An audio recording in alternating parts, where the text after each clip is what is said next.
それでは1番をお選びいただいた方のリーディングを行っていきます。今回のテーマは、あの人の気持ち、あの人の好みのタイプと好みのデートプランについて聞いていきます。よろしくお願いします。はい、では見ていきましょう。ではタロットカードで最初に出していきます。あの人の好みのタイプやデートプランとはまた別に、あの人の今のお気持ちということで、あなたに対してどういうお気持ちを持っているのかを見ていきます。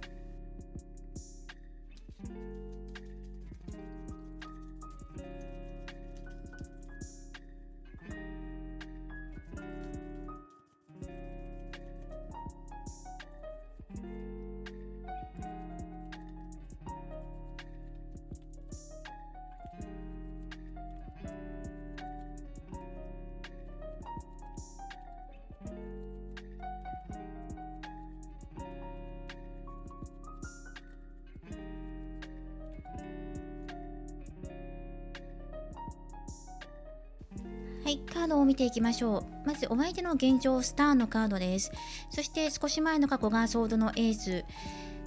そして今考えていることにチャリオット、潜在意識、心の中はワンドの9です。少し臆病になっているっていうのが出てきていて、今のお相手の立場に力のカード、そしてあなたを表すところにカップの2番、あなたからの強い信頼や愛情っていうのをお相手は見えている、感じていると思います。そして、今現在のそうですね、お相手が恐れていることや期待していることでソードのページ、そしてこちら最終的に今ここですね、課題点がペンタクルの3番、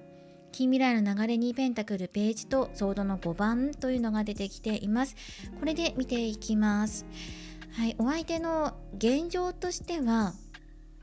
今お相手がやりたいことに向かってやってる、そしてあなたとも仲良くやってるっていうのがお相手の認識です。考えてることもチャリオットのカードなので、仲間意識も芽生えていますし、あなたと一緒にやっていきたい。それはどういう方向性でっていうふうに疑問形にはなるんですけど、じゃあ恋愛関係として2人で歩んでいこうっていうふうに思ってるんですかとか、それはお友達としてですかっていう意味で、このあたりはちょっとはっきりしないかなとは思うんですね。なぜだったら、ここの心の中の声っていうのがワンドの9、そして今気をつけたいなって思ってることもソードのページなので、そしてこの近未来もソードの5番が出ていますから、周りの人のことを気にしているなっていうのを感じます。そして何が今自分にできるんだろうっていうのをお相手が考えていたり感じてるのかな、ちょっと自分でも自覚していないかもしれないんだけど、かなり周りのことを気にしていて、自分では積極的に物事を動かしていこうとか、それは恋愛関係としても可能性十分にあるんですね。お相手はあなたのことを思っている。だけれども争いたくないとか、揉めるのが怖い、お付き合い交際ってなった時に、それは果たして周りにとっても自分たちにとってもいいのかどうかっていうことにおいて悩むっていうのが出てくるかなと思います。だけれどもあなたにとって、自分にとっても誠実な関係性でいたいっていう気持ちが出ていますね。だからその争うぐらいだったら今の関係でいいんじゃないかっていうところも正直ある。一歩踏み出す勇気が出ない。でも気持ち的には惹かれてるんじゃないかなって思いますね。そしてここですね、課題点がペンタクル3番なので、あなたに対して思う気持ちがあって、それでコミュニケーションを交わしていきながら、関係性をしっかりと受け止めて変化させて、ゆっくりと時間かけて丁寧に育んでいきたいっていうのが課題点です。だからスピードよく恋愛関係に発展させたいとか、何が何でも無理やりねじ曲げて何か行動を起こすとかではなくて、建設的な話し合いを重ねていきたい。ただやっぱりこのどうしても恋愛関係っていうのを考えた時に、気持ちはあれど関係を持つのがちょっと難しいのかもしれないなっていうのは考えています。だから今すごく考えを張り巡らせているような状態だし、進んでいきたいっていうのも同時にあるので、その一方で自分を守りたいとか、あなたと自分の関係を守りたい、だから恋愛関係を表に出すかどうかっていうことで悩んでいるかもしれないし、恋愛関係そのものに発展させるのを控えようって思ってるのかもしれないし、ちょっと葛藤が見られるかなと思います。誰かを傷つけてまでも恋人関係になるのはどうなのかなっていうふうに思っているお相手なんじゃないかなと思いました。周りの人とか、自分たちの関係性が知られるのが今ちょっと不安だなって思っている可能性が高いかなと思います。見えない敵に対して怯えているような、ちょっと勇気が出ないとかっていうのが少し感じられますね。で、少し前の過去、ソードのエースのカードが入っているので、お相手の中でだからそのスタンスを保っていこうっていう風に決めたんじゃないかなって思うんですよね。だけどあなたの近くにはいたいと思っているから、人からしてみたらちょっと曖昧な態度っていう風に見られるかもしれないですね。ちょっと複雑に抱えているものがあるかなと思います。表面上だけでは計り知れないこの人の思いとか悩みとか、そういうところがあると思います。だって半分はあなたと誠実に向き合っていきたいし、近くにいたいっていう気持ちがあるけど、半分は対立や争いを恐れていたり、周りのことを気にしていたりとかするので、ちょっとこの方の本音っていうところを深く探ろうとすると少し難しくなってくるかなっていうのがちょっとね、見えていますね。だからといって距離を置きたいっていうわけではなくて、その中でもあなたとの時間を大切にしたいっていう気持ちがあると思います。そうですね、この方力のカードも出てきているので、あなたに寄り添っていきたいとか、またあなたも近くにいてくれるっていうのがあるから安心感はあるんです。あなたからの愛情っていうのを感じている、つまり好きバレしているってことですね。だからあなたの好きっていう思いを受け止めながらも、その中でその自分の中の折り合いをつけなきゃなっていうところにいるのかなとは思いますね。はい、それがこの方の今のあなたへのお気持ちです。このカップの5番っていうのが少しごめんなさい、ソードの5番っていうのが気になるので、何に対して、対人っていうところだと思うんですけど、ここを少しルノルマンで出していこうと思います。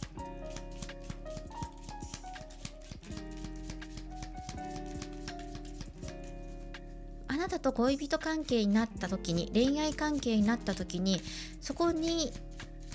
浮き上がってくる問題は何だろうとか、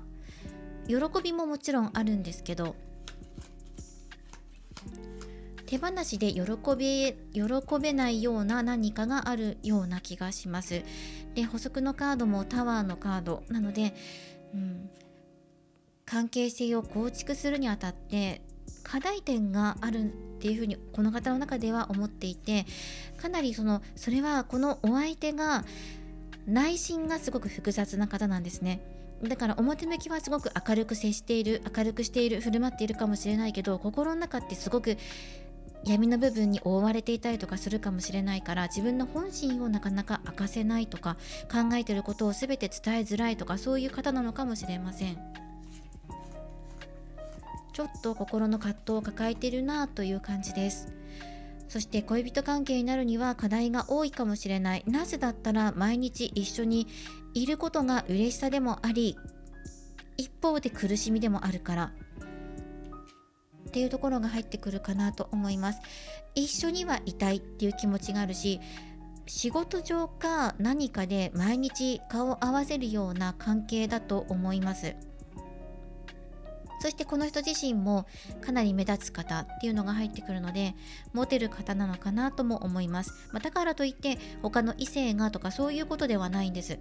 あなたに思いを馳せているけど、そして毎日一緒に会ったりとか連絡取り合ったりはするんだけど、じゃあそれをちゃんとした関係というか恋人っていう関係になっていった時に、障害がっていうふうにこの方の中で感じていて、じゃあその障害っていうのを見ていくと、周りのこととか対人関係っていうところが入ってきます。争い事とか噂話とか、そういうところですね。でも自分は真面目な気持ちであなたと一緒にいたいっていうところはあるよっていうのは示してくれているんですね。ではこの後のことっていうのを見ていきましょう。この後近未来少し気になるので、どうしたらこのお相手とうまくいくのかなっていうところを見ていきたいんです。で、あなたのところではもうすでにカップの2番のカードが出てるので、お相手と恋人関係になりたいとか、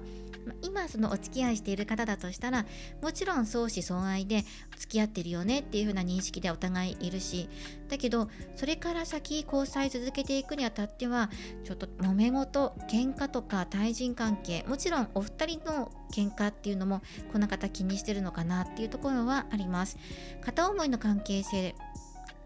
だとしたら、やっぱりこの方の抱えているものっていうのがちょっとあるのかなとは思います。そうですね、ちょっとカードで補足出していこうと思います。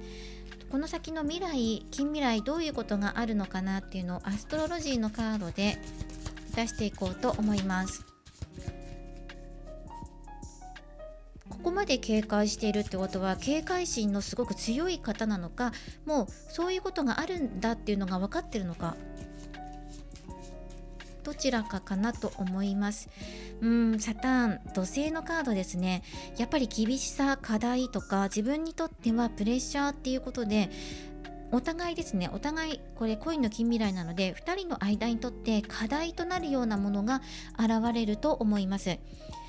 それは2人で話し合って乗り越えていきたいなっていうお気持ちがお相手にはあります。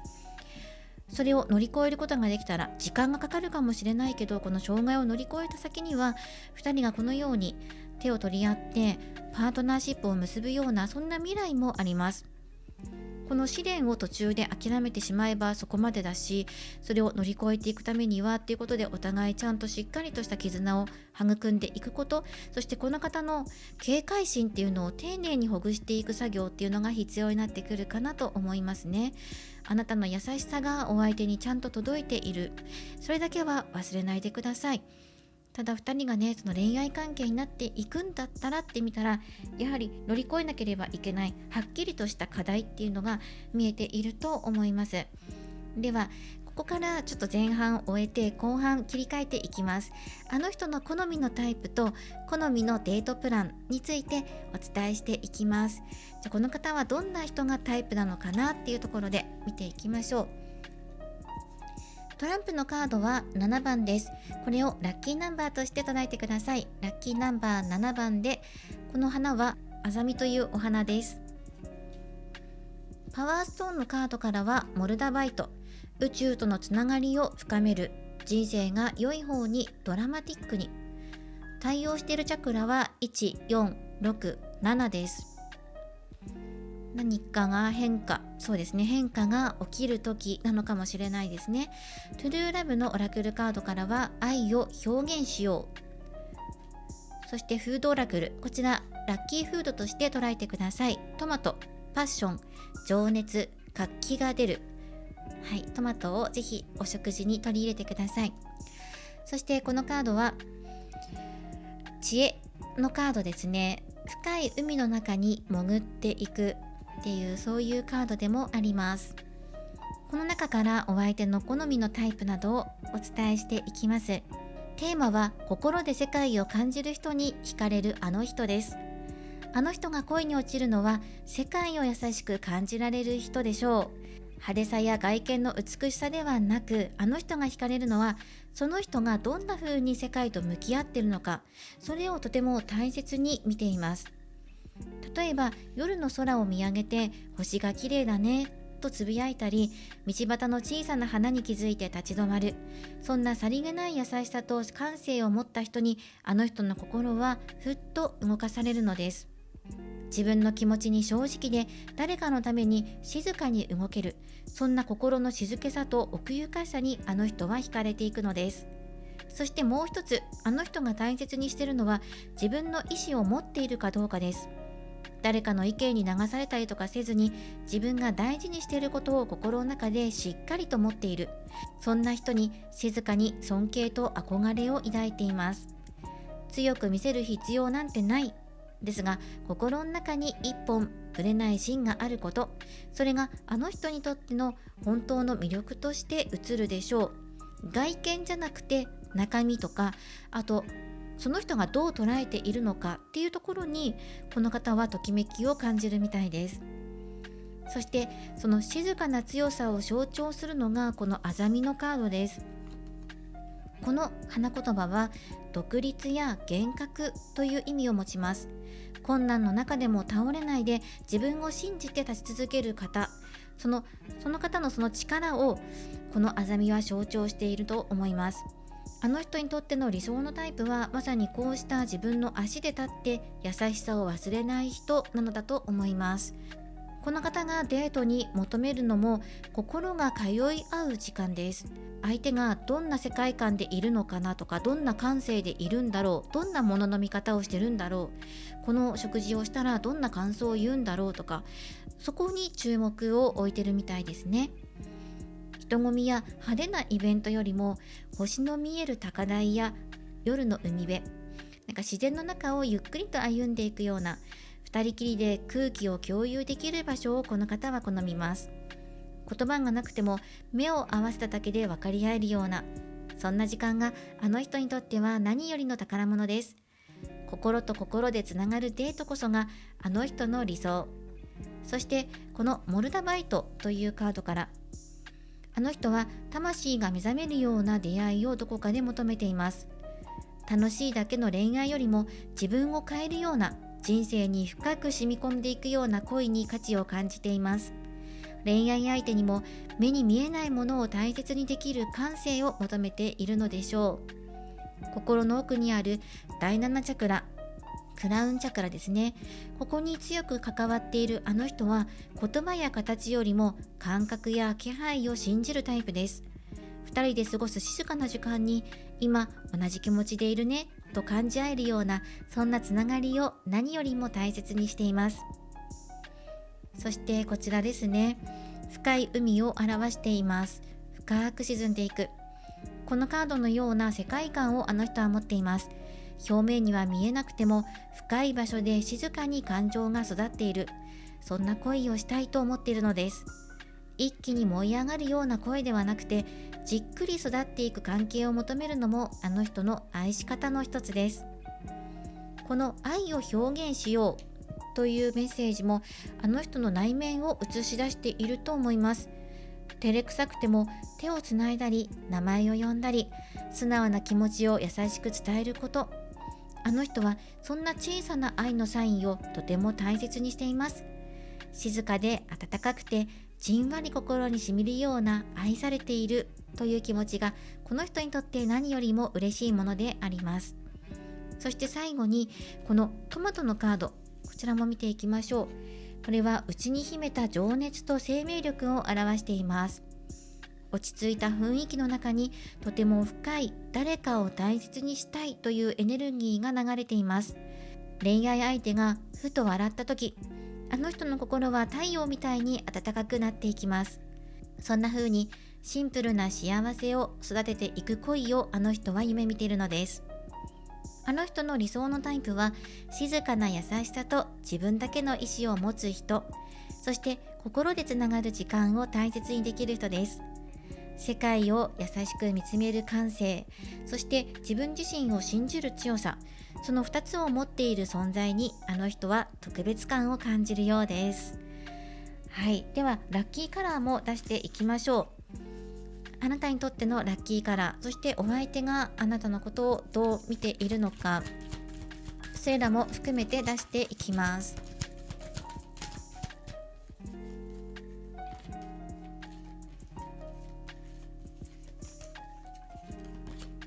はい、バーガンディの色です。情熱を目覚めさせる。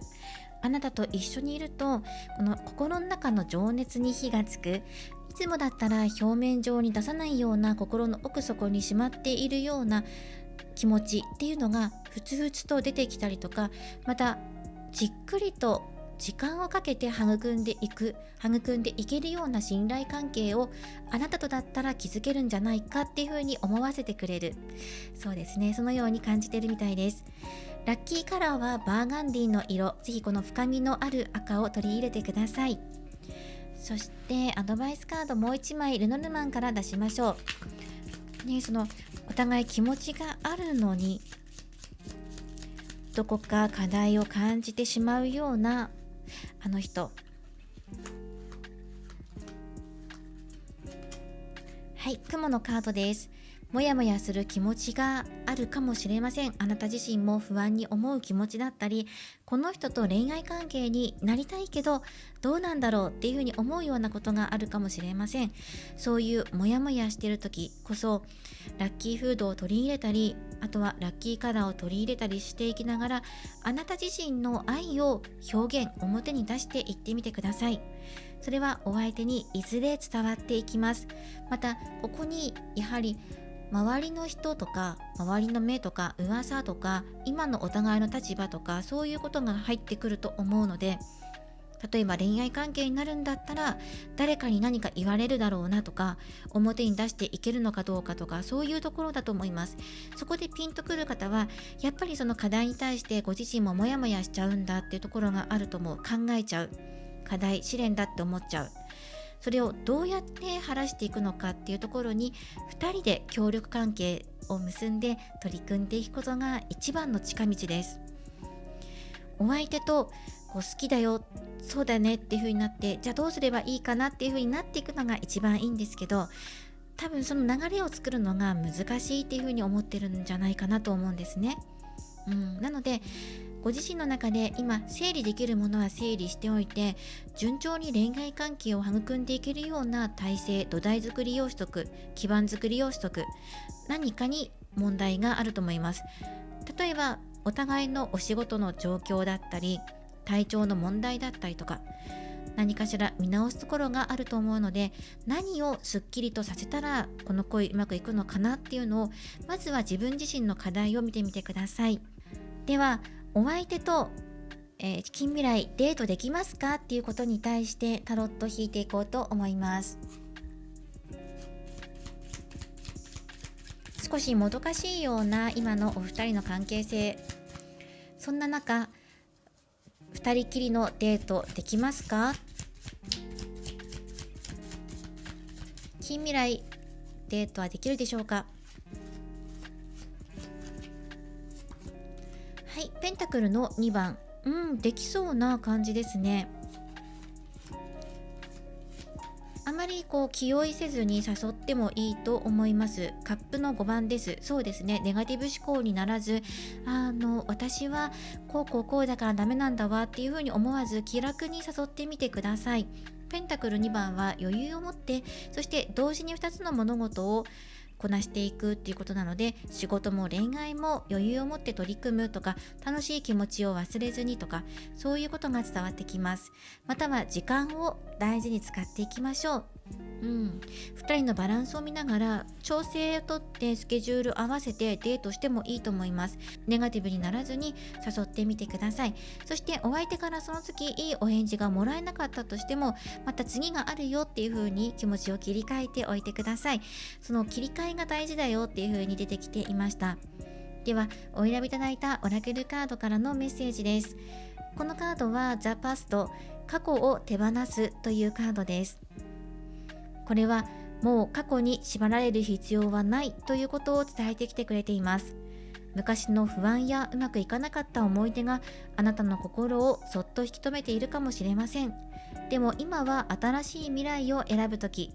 好きな人とのこれからを信じてもう一度心を軽くしてみましょう。暗闇の後には必ず暖かい光が待っています。大丈夫、あなたはちゃんと幸せな未来に向かっています。過去を手放すというカードでした。こちらからのメッセージもお受け取りください。今回はあの人の気持ち、加えてあの人の好みのタイプと好みのデートプラン、近未来2人はデートできますかということを尋ねていきました。これからもリーディング動画を投稿していきますので、高評価やコメント、そしてチャンネル登録をよろしくお願いします。ではまた次回の動画でお会いしましょう。最後までご覧いただきありがとうございました。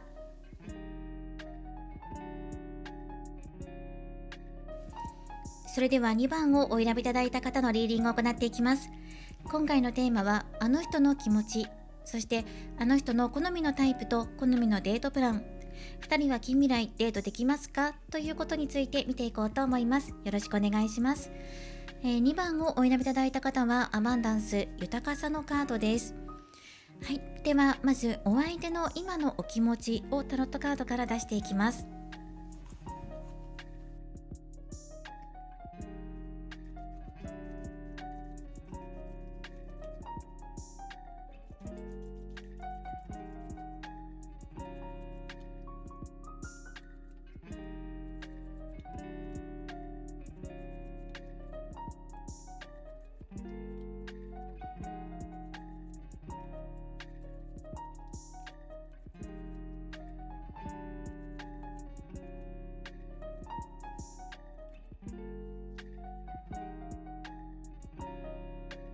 カードは現在のお相手フールが出ています。で過去はペンタクル4番、今考えていることはワンドの4番と心の中がソードの4番、今の現在の立場っていうところにソードの2番、あなたのお気持ちにペンタクル7番、そしてお相手の期待していることや恐れていることにワンドのナイト、そしてこちらが近未来ですね。ソードのナイトにペンタクル5番で、課題点のところにペンタクルのクイーンのカードです。これで見ていきます。で今そのお相手はあなたに対してやっぱりここですよね、癒しとか温かい愛情をもらってるなとか、癒されている、落ち着く、一緒にいると嬉しいっていう気持ちがある。で同時に開放感も持っているので、あなたに対して前向きな気持ちっていうのが出てきています。そして心の中の声とか過去の状況とかを見ていても、この方かなり安定志向なんじゃないかなと思いますし、あなたと一緒にいても飽きないと思う、今の関係性を維持させていきたいなっていう気持ちもある、仲良くやっていきたい。で自分から積極的に動きも近未来あると思うんですよね。あなたに対してお声掛け、デートに誘おうって思っていたりとか、今付き合っているんだったらもっと踏み込んだお誘いをしてくるんじゃないかなとも思います。そしてあなたのところでペンタクル7番のカードが出てるので、お相手との関係を見直すタイミングっていうのが出てるんですね。見直したいことがあるとかなんじゃないかなと思います。そしてプラスそれは自分たちの時間をどう使っていこうかとか、どんな生活を送ろうかっていうこと、時間の取り方とか、あと刺激っていうのも加えたいなっていうふうに思ってるかもしれない。楽しいところにデートに行きたいなとか、何か新しいことを始めてみたいなってことを考えてるかもしれませんね。でお相手の現状立場のところにソードの2番なので、何かお相手の中で葛藤っていうのが少し見えるかもしれません。物事を動かしていきたいけど今のままの方がいいんじゃないかなっていう気持ちだったりとか、あなたに対して癒しの気持ちは抱いているんだけど、自分の中で今ここです、一時停止、ソードの4番っていうカードが入ってるので、疲れてる、休みたいなっていう気持ちがあるから、気持ちはあれど追いつかない気持ち、心の限度っていうのがあって、例えばですよ、あなたに恋愛感情があるんだけど仕事で今孤立して傷ついていてメンタルケアが必要です、だから休まなきゃいけないんですっていうことで、あなたと恋愛関係を今すぐ急激に動かしていこうっていう余力というかね、パワーが足りていないような状態なのかなと思うんですね。今まで一生懸命必死に頑張ってこらえてきたとか取り組んできたっていうのが伝わってくるんです。で安定したものからさらに次の変化へ対応する体力が今は残っていないような感じだから、少しだけパワーチャージさせてください、そういう時間を少しだけくださいっていうのがこの人の本心かなっていう風に出てます。で期待していることや恐れていることにワンドのナイトで、近未来もソードのナイトのカードが出てるから、気持ち的には動いていく、これから先の変化とか自分があなたに対してアプローチしていきたい、それを行動に起こす、言動に起こすっていうのは出てきています。情熱的なアプローチ。そしてこちらが課題点ですね。ペンタクルクイーンのカードなので、自分が動いていったことによって、動きたいっていう期待の方が大きいですよ。動いたことによってそこであなたが受け止めて始めていく何かが見つけられるのか、見出せるのか。近未来ペンタクル5番も入ってるので、その動くっていうのはあるんですけど、動いた後にやっぱりこのパワーチャージが足りていない、スタミナ不足っていうのがあって、そこで現実的な厳しさ、困難っていうのが見えています。ちょっと我慢しているところもこのお相手今の立場としてあるので、葛藤している。解放感や自由を表すフールのカードも出てるんですけど、解放されたからこそ動いていきたいと思ってるのに、この人の感じていないところで本当はまだ疲れが溜まっていたり、まだケアが足りていないところがあるのかもしれません。それはあなたに対して動けないとか動かないようではなくて、動くんですよ。動くんだけどちょっと気を配った方がいいのかなっと思います。そういう意味であなたのところに見直しのカードが入ってるのかもしれません。このお相手の体調を気遣うとか、2人の関係性をより良いものにしていくためにどこでセーブをかけるべきなのかとか、どこで癒しの時間を作るのかとか、お相手が動いてきた時に私は何をお相手にケアしてあげたらいいのかなってことをあなたは考えているのかもしれません。近い未来は動きがあると同時に育まれていく愛情に対してここですね、お相手の肉体や気力がついていけるかどうかっていうところが問題になってくるのかなと思います。で、ごめんなさい、ヌルマンカードで補足をもらっていきます。ちょっとペンタクル5番が出てくると少し厳しさっていうのを感じるんですね。ただここにソードのナイトやワンドのナイトも出ているので、お相手が動いていって叶えたいこととか結ばれたいとか、そういう気持ちは出てきているんです。で、ちょっと前のとらわれていることから解放されてとか、そういうのも出てきていて、かなりその安定志向っていうのもあるんですけど、ここの補足のカードでリングのカードが出てきました。いわゆる結婚とか2人の関係を進展させるもの、お約束するもの、デート、連絡するとか、そういうことに関わってきます。お付き合いしている方だったら結婚っていうのがそのままワードとしてはまってくると思うんですけど、あなたを妻として迎える時にやっぱりご自身の経済状況とか今のお仕事の状況、関係性、あとは経済面、肉体的なこととかにおいてちょっと厳しいっていうのを自分自身で感じてしまうっていうのがお相手のところ。結婚じゃなくてデートをするだとしても、遊びたいと思ったとしても、まだお休みが必要って心の叫びが出てきています。これは多分本人も気がついていないのかもしれないなっていうのがあります。ここまで積極的に動く流れが出てきているので、でもこのままこの方を動かしてしまうとどこかで疲れが見えてしまう。だからそうですね、あなたが癒しの力を持ってこのお相手をもう少し癒す、サポートするっていうのがいいのかな。すごく癒し系のあなたっていうのが入ってくるんですね。可愛らしくて癒し系で包み込んでくれるような温かさがあなたにはある。そこにお相手は惹かれているっていうのがありますね。ちょっと肉体のことが心配、経済面とかお仕事のことがちょっと心配だなと思います。ここでアストロジーのカードから、出していきましょう。今あなたがお相手にどんなことをすればいいですか？ちょっと待ってくださいね。どんなことをすればいいのかっていうのはもちろん癒しなんですよね。癒しとか受け止めるなので、お相手がもし自分であなたに対して仕事の愚痴とか弱音とかを言ってきたら、やっぱり受け止めてあげることっていうのがもう出てきているので、あなたがどういうことをすればより良い2人の未来になっていきますか？もし約束をしていてお相手がドタキャンと言いますか、体調を崩していたりとか仕事の関係でごめんねってなったとしても、そこはちょっと緩く見てあげるといいのかなと思いますね。全体的なアドバイスカード1枚もらっていきましょう。天秤のカード、天秤座のカード、バランス、調和、洗練された美しさっていうことですかね。ということで、臨機応変に対応するっていうことかな。お相手の変化っていうのを機敏にあなたが察知できる方だから、だからこそバランスをとってあげる、心身のバランスだったり2人の会話の量のバランスかもしれないし、あらゆる面においてのバランサー、あなたがだからこそ自分自身で見直していくんだっていう、こういうカードも入ってるのかもしれないですね。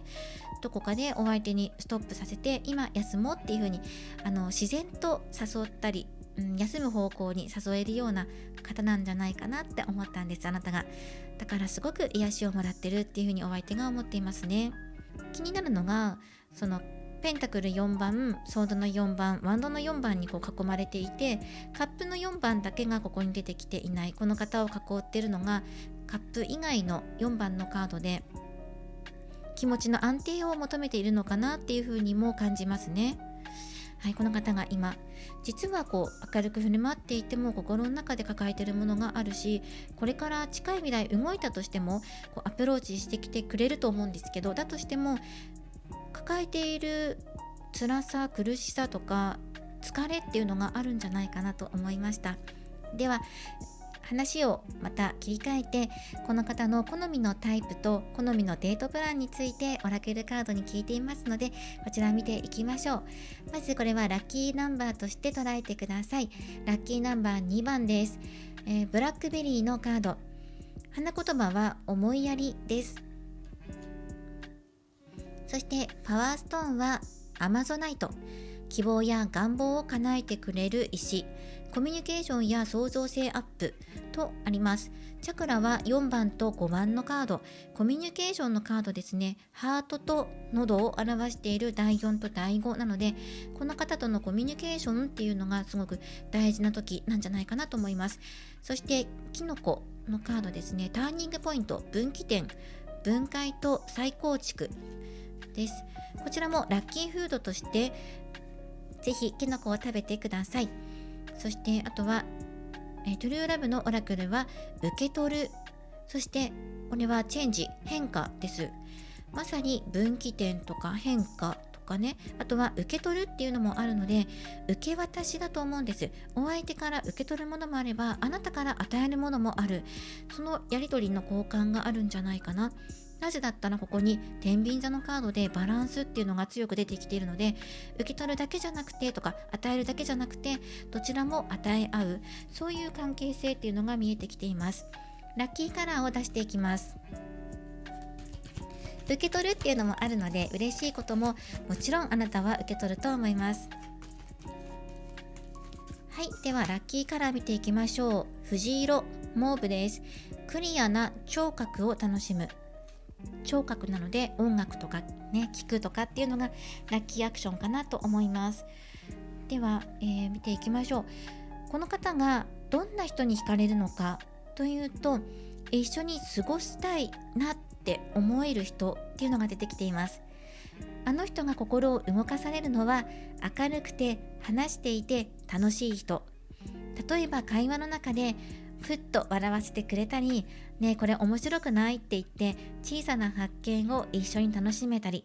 気取らない優しさの中にちょっとした工夫やユニークなアイディアを持っている人に、あの人はもっとこの人のこと知りたいなと思うようになっていきます。恋愛相手に感じる魅力は素直な表現力と人の気持ちに敏感なところ、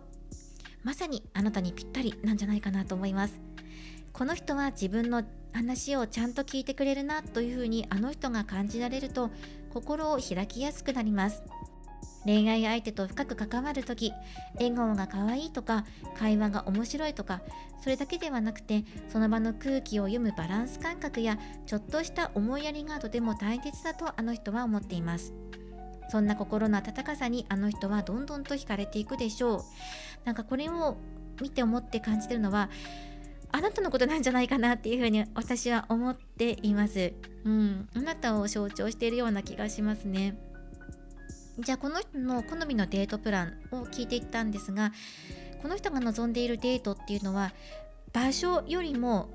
特別な気持ちになれるっていうことに重視を置いてるみたいなんです。すごく素敵な高級なレストランとか場所っていうよりも、なんか一緒にいてすごく自分が特別にされてるなって思えるような、その時間瞬間っていうのをすごく重視している。場所は関係ないです。例えば美術館やアート展を一緒に歩きながら、これどんな意味だと思うとか会話したり、カフェでお揃いのドリンクを頼んでこの味どう思うっていう感想を共有したりとか、テーマパークではしゃいでジェットコースターで叫んで、帰り道に今日本当に楽しかったよねって自然と手がつながっているような、そんな笑顔がこぼれる一日が理想的。一緒に楽しめる、それが大事というのは、このブラックベリーの花言葉、あなたと一緒にとか人を思いやる心という言葉からつながっています。あの人は誰かと同じ景色を見て同じ気持ちになれることを何よりも大切にしている人です。豪華なデートや計画されたサプライズよりも、一緒に楽しんでくれること、それ自体がプレゼントになります。その裏側には第4チャクラ、ここも緑色の線があるんですけど、これ第4チャクラを表しています。第4チャクラが大きく関わっていると思います。第4チャクラというのは愛や優しさの中心とも言える場所です。自分を大事にしながら人の気持ちも大切にできる力が宿っています。だからあの人は自分の気持ちをちゃんと話せる人、そして人の意見もちゃんと受け止められる人、そんなバランス感に富んだ心が通じ合う関係性を求めているんです。ここまで聞いていて、あれ私のことかなっていうふうに思う方も多いんじゃないでしょうか。そうなんです。その関係性を都度見直して、バランスを都度見直していって、うまく調整を取れるあなたのことが好きなんじゃないかなっていうふうに感じたんですよね。だから自分が無理してでも進めていきたいっていうふうに思う。で、進んでいって無理していったらやっぱり途中で倒れちゃったりとかもするから、ところどころケアしてあげることが大切になってくるかなと思います。そして今あの人はちょうど人生の分岐点、ここですねにいるのかもしれません。チェンジとか分岐点とか変化っていうカードが入っているので、自分のこれからについて少しずつ考えているのかもしれません。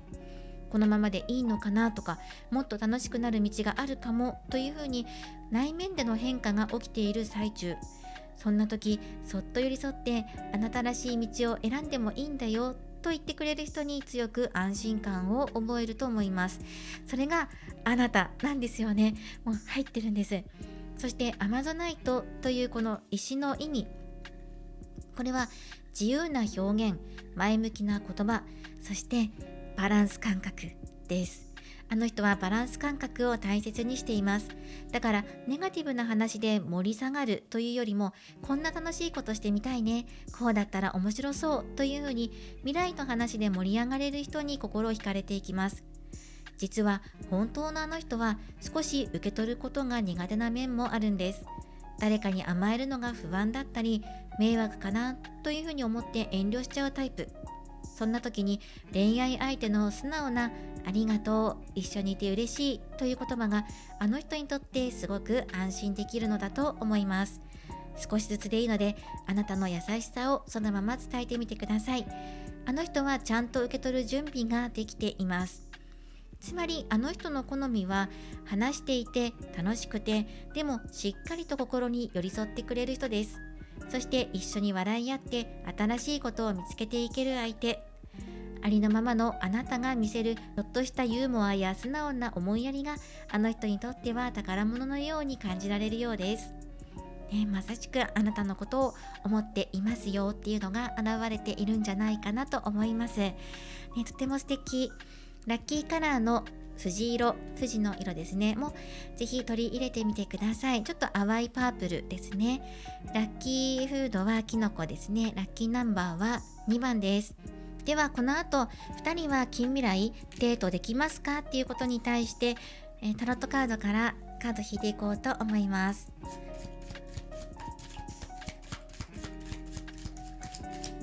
2人きりで近未来デートできますかということですね。はい、見ていきましょう。つなり人のカードですね。近未来とどうかなっていうところではあります。ちょっと延期になったりとかするかもしれません。ワンドの8、素早く対応しましょうっていう風になっています。意識しなくても自然とまた取り戻せるというか、延期してもちゃんとデートできるとか、これは物事が急展開に好調していく、流れが良くなっていくっていうことなんです。で、対してこちらのカードは停滞とか我慢を強いられるとか忍耐とかを表してるんです。で、デートできますかっていう答えに対しては忍耐なので、延期になったりとか予定が中止になったりとかするかもしれませんね。あとはデートの話そのものが出てこないかもしれません。だから忍耐っていうカードが出てきてるんですけど、その後に急展開、物事が急激に良くなっていくっていうカードも出てきているので、急速に対応する、もしくは流れ変化を待つ、変化っていうのがここにも入ってきていますから、この変化っていうのがお相手の中の変化、分岐点が何を示しているのか。例えば今体調を崩していて回復中ですか、転職活動をしていて仕事まだ決まっていなくてそっちの方に注力注いでいますかもしれないし、この人にとっての変化、分岐点っていうのは何なのか、もちろんあなたとの恋愛関係を変化させていくっていうのも入ってるんですが、それ以外にこの人の中の変化は何なのかな、それによってデートがちょっと先延ばしになる可能性があります。ただこの方の中の変化っていうのが終われば、例えば仕事が決まるとかね、生活が落ち着けばデートっていうところに盛り返し、盛り上がりを見せると思いますから、なんかねすぐなくてもがっかりしないで待っておいてください。または先回ししてあなたがサポートしてあげたりとかすると、より良くなっていくのかなとも思います。ではお選びいただいたオラクルカードからのメッセージです。これは豊かさのカード、アバンダンスです。これからたくさんの幸せがあなたの元にやってきます。愛も喜びも温かさも思った以上にあなたにふさわしいものです。好きな人との絆も自然に深まっていくでしょう。今いる場所、今のあなた自身を大切にしていけば、それだけで未来はどんどん豊かになっていきます。あなたはもう十分に愛されている存在です。リラックスしてその愛を受け取ってください。そういう豊かさが訪れるよというふうに言われているカードです。それを受け取りやすくするためにも、がっかりしないで、ちょっと我慢が必要な時もあるかもしれませんが、自分のこのバランス感覚を信じてこのまま続けてみてください。今回はあの人の気持ちと、あとあの人の好みのタイプ、好みのデートプランについて聞いていきました。これからもリーディング動画を投稿していきますので、高評価やコメント、そしてチャンネル登録をよろしくお願いします。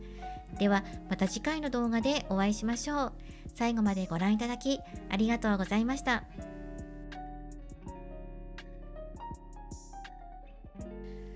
それでは3番をお選びいただいた方のリーディングを行っていきます。今回のテーマはあの人の気持ち、あの人の好みのタイプと好みのデートプランについても聞いていきます。よろしくお願いします。3番をお選びいただいた方はフォーカスというカードです。まずはあの人の今のあなたに対するお気持ちをタロットカードで出していきます。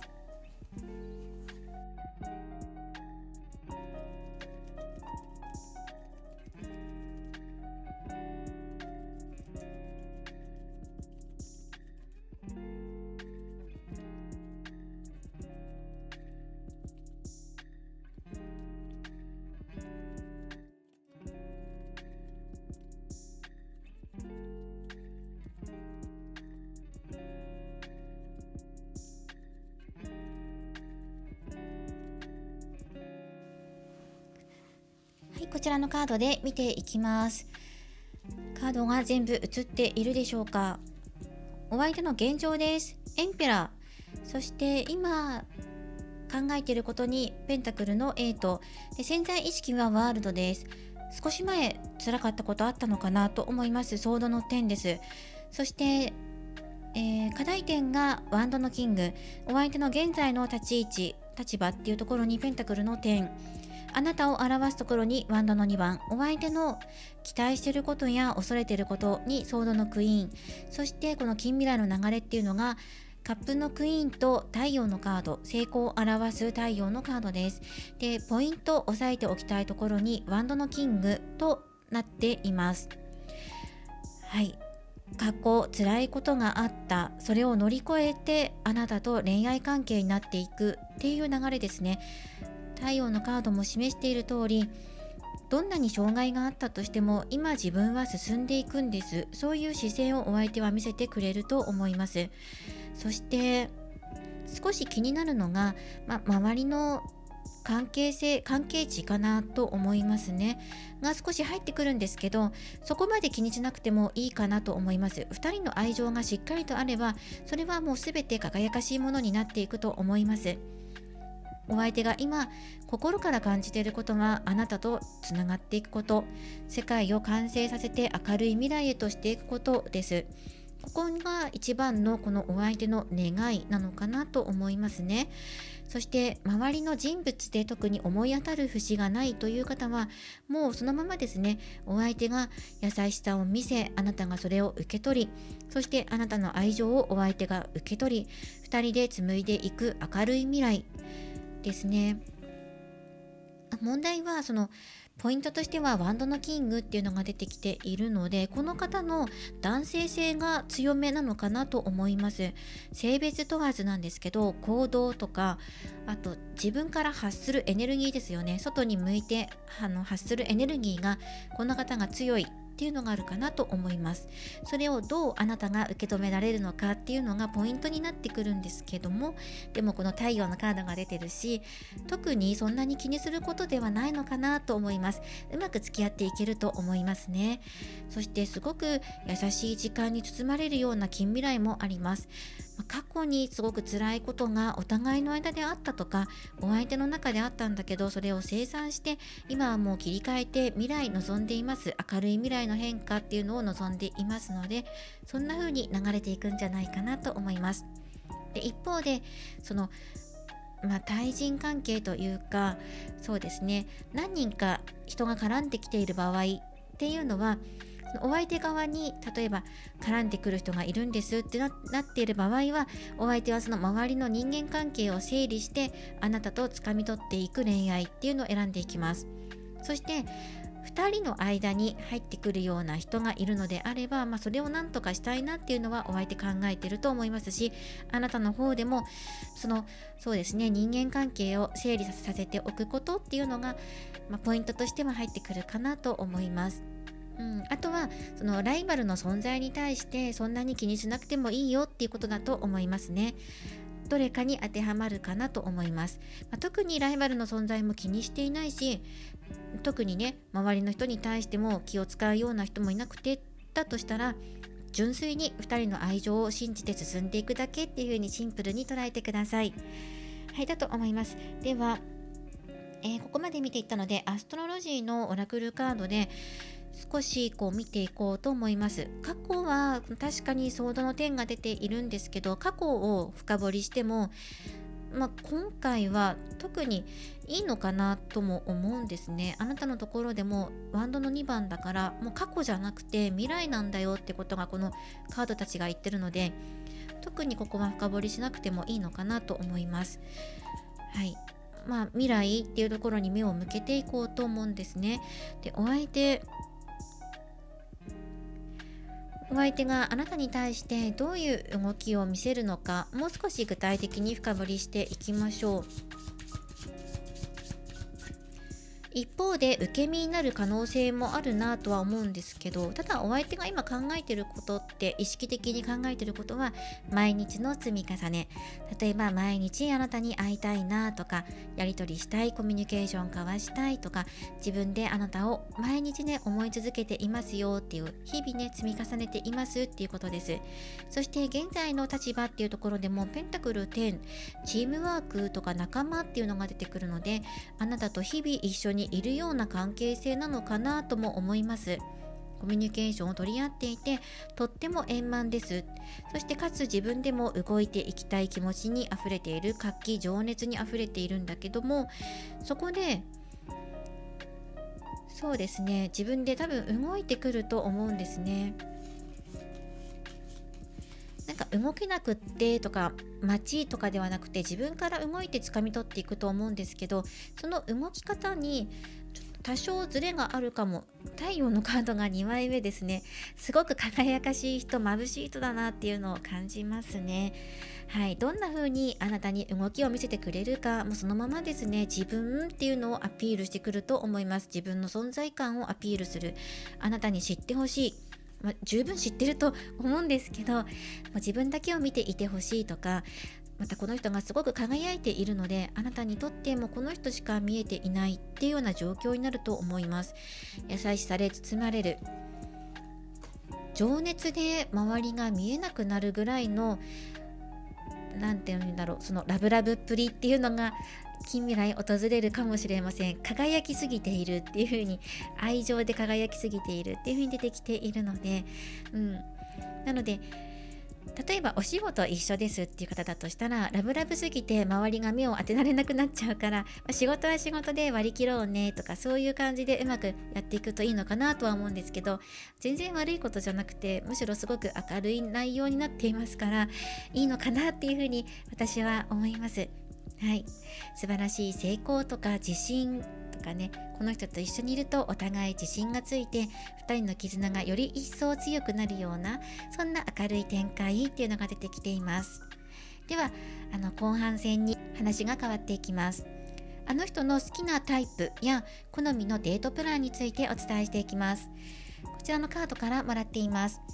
トランプからはラッキーナンバーとして捉えてください。13番です。ユリのカードです。パワーストーンは水晶、クリスタル。すべてを浄化する、光を呼び込み、降り注ぐ、クリアな力。こちらはラッキーフードで取り入れてください。ビネガー、お酢です。ひらめき、神聖な知恵。そしてトゥルーラブのオラクルカードからは、欲しいものを欲しいと言うというメッセージと、こちらのカードは忍耐というカードも出てきています。これらからお相手の好きなタイプを見ていきます。そうですね、あの人が本当に心から惹かれるのは、心の中にまっすぐな情熱を秘めている方です。例えば周りが気がついていないだけで、実はコツコツと努力を重ねていたり、自分の夢を大事に抱えて歩んでいるような人。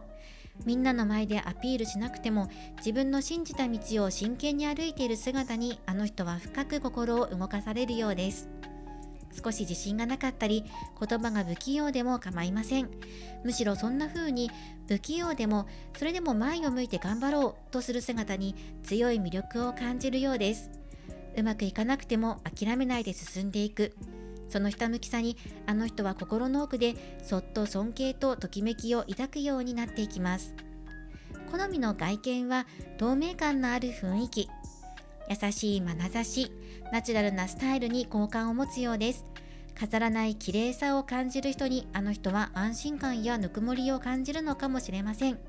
この水晶のように透明で曇りのない、内面からにじみ出る純粋さに魅了されてしまうのです。そんなあの人が好むデートプランは、賑やかで刺激の多い場所よりも静かで心が落ち着く時間を大切にするもの。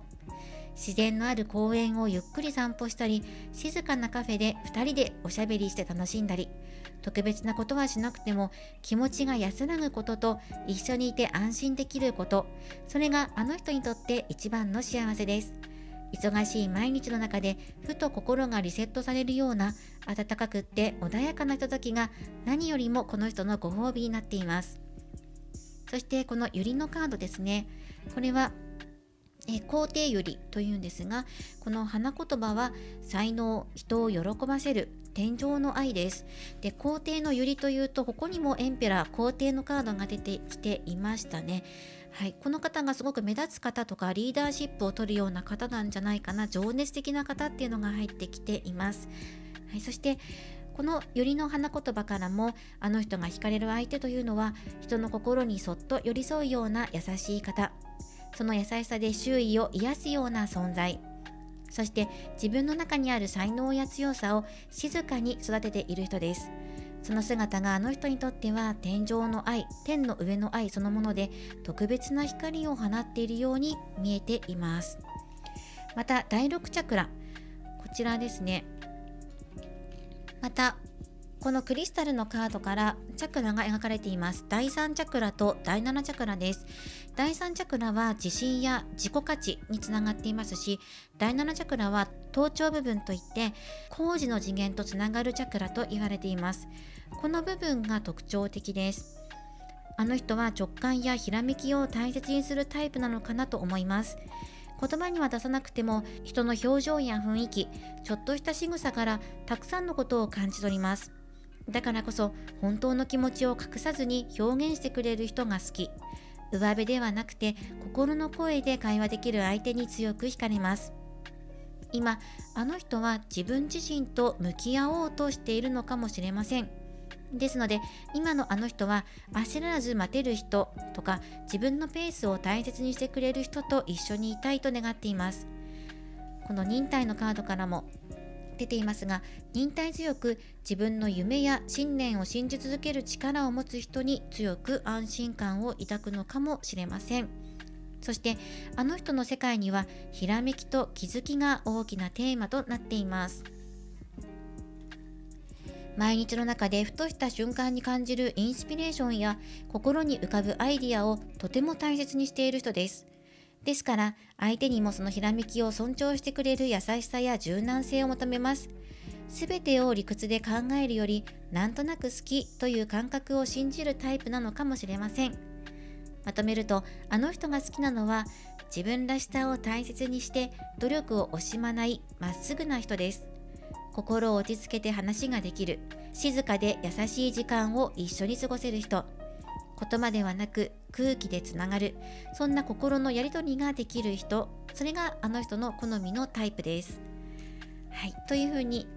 この方の好みのタイプ、そしてデートプランっていうのも出していきました。サポートしてくれる人が好きっていうのがあるのかな。すごく輝く力を持っているので、それを支えてくれるような人が好きなのかなというふうに思います。そうですね。そして素直な人も好きなんじゃないかなと思いました。そしてあとはタロットカードから近未来2人はデートできますかっていうことで、どうでしょう。近々2人きりでデートはできますか。見ていきましょう。はい、答えは力のカードです。できそうですね。自然となんか2人きりになるとか、そういう感じかもしれません。ワンドの3番です。どちらからともなく動き出していくとか、周りの雰囲気がそうなるのかな。なんか自然の流れで2人きりになってそのままデートとか、その約束するとかね、デートしませんかではなくて、なんとなくの流れっていうか、自然の流れ。例えばみんなで一緒にいたんだけど最後2人きりになっていたとか、気がついたら出かけているような、そんな流れになっていたとか、仕事帰りにじゃあこのままなんかご飯でも食べていくみたいな、そういう自然なお誘いがあると思います。すごくいいですね。明るいです。そして静か、やっぱりこう落ち着いているっていうのが入ってきますね。落ち着いている場所とか、静かな時間帯、あとお店とかでね、賑やかな場所というよりは静かな場所でゆっくりと景色を眺めながら過ごしてお食事するとか、そういうことかなというふうに思いました。近々デートできそうです。はい、そしてそれは自然な流れでやってくるんじゃないかなと思いました。じゃあルノルマンカードからアドバイスカードを少しもらっていきましょう。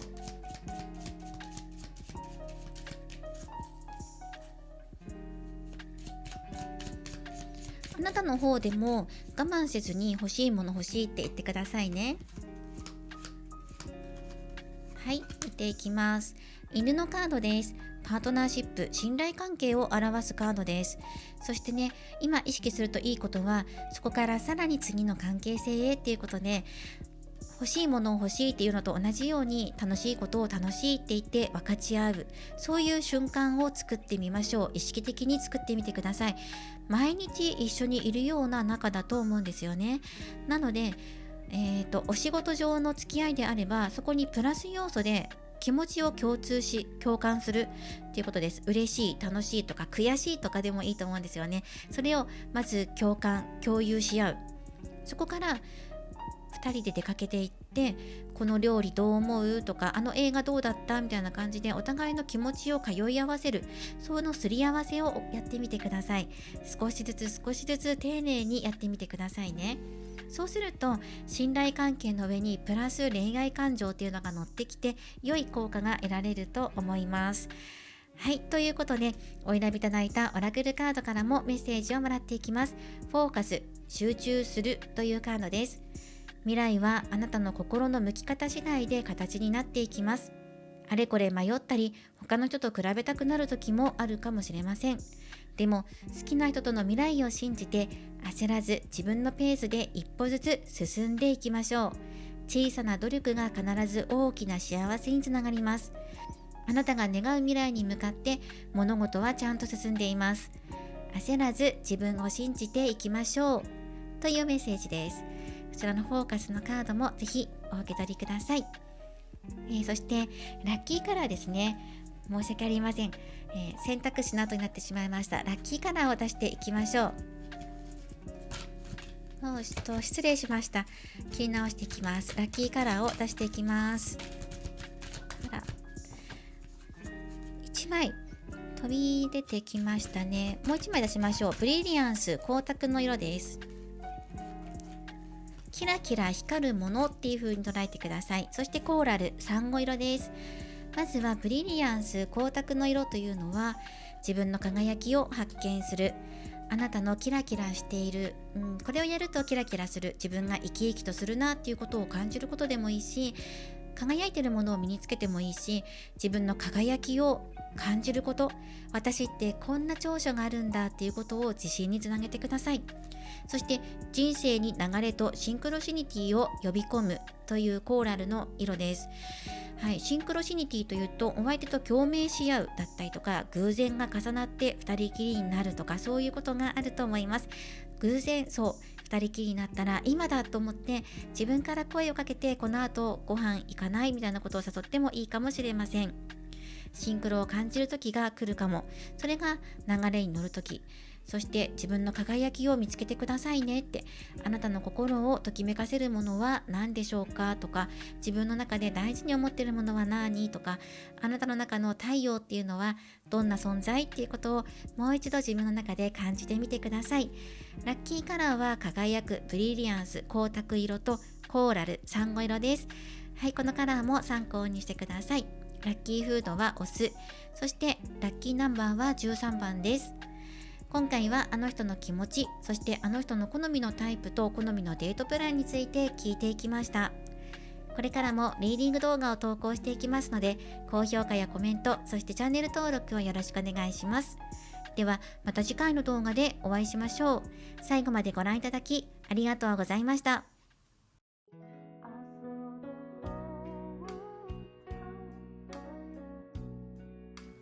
今回のリーディングはいかがだったでしょうか。あの人の気持ちと、そしてあの人の好みのタイプ、そして好みのデートプランについてリーディングしていきました。今回のプチ3択占いはこちらの言霊開花カードからいただいていこうと思います。今のあなたに必要なメッセージとして3枚今からカードを出していきますので、左、真ん中、右と直感で1枚お選びください。今回の選択肢はファスト、アバンダンス、フォーカスの3枚となりました。皆様どれをお選びいただいたでしょうか。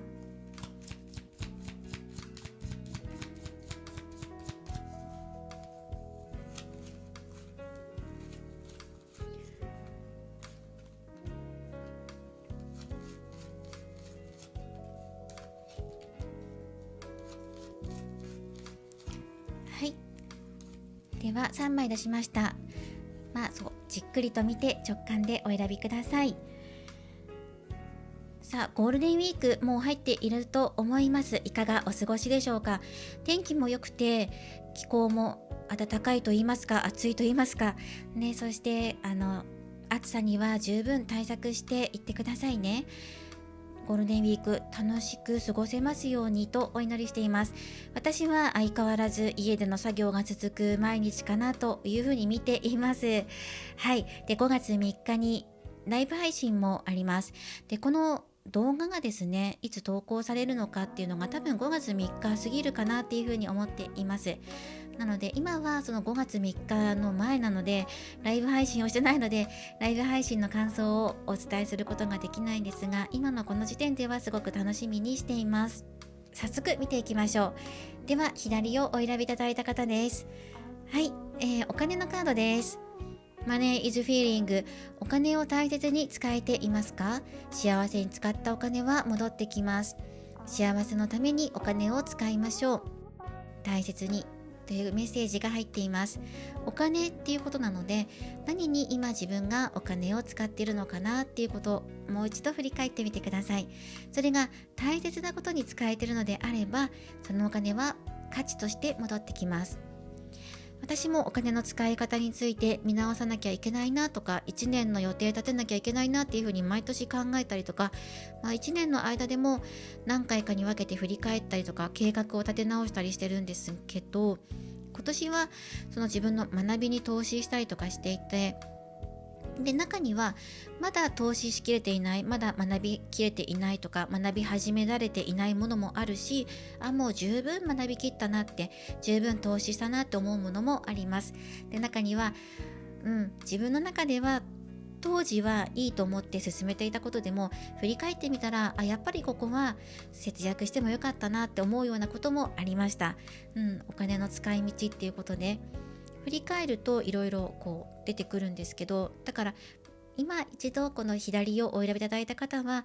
お金の見直しっていうのを行ってもいいかもしれない。使っちゃったものに対してはもう使っちゃったから、それがいい形で戻ってくることを願うばかりですよね。お金という形で戻ってくるではなくて、どんな付加価値が自分に残ったのかとか手に入れることができたのかってことを私はなるべく考えるようにしています。そこに見合うような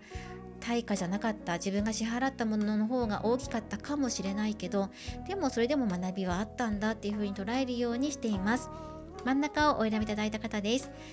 インナービューティーアウェイキン、内なる美しさを目覚めさせる。あなたの美しさは唯一無二。自分の美しさに磨きをかけてみましょう。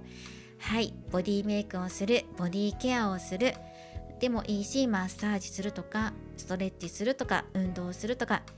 美しさ、メイクを変えるとかね、髪型を変えてみるとか、美しさに磨きをかけてみましょう。また内面の美しさっていうことも表していると思うので、自分の五感を磨くとか感性を磨くっていうこともいいと思います。あなたの中の美しさっていうのは何なのか、その美しさを追求していってみましょう。唯一無二です。では右をお選びいただいた方です。運命の人は必ずいます。ソウルメイト、運命の人に必ず出会うし、運命の人はいるので、その人とのご縁を信じてください。そんなメッセージですね。そして今回はあの人の気持ちっていうことで、好きな人がいらっしゃる方が大半見てらっしゃると思うので、好きなお相手と結ばれる、それを信じるってことがすごく大切だ、そんなメッセージでもあるかなと思います。今回のプチ3択占いはこのような結果となりました。いかがだったでしょうか。あの人の気持ち、今の気持ちとか、そして今回は新しい試みとしてあの人の好みのタイプやどんなデートが好きなのかなっていうことを聞いていきました。それぞれ結果が分かれたと思います。ということでお楽しみいただけたらなと思います。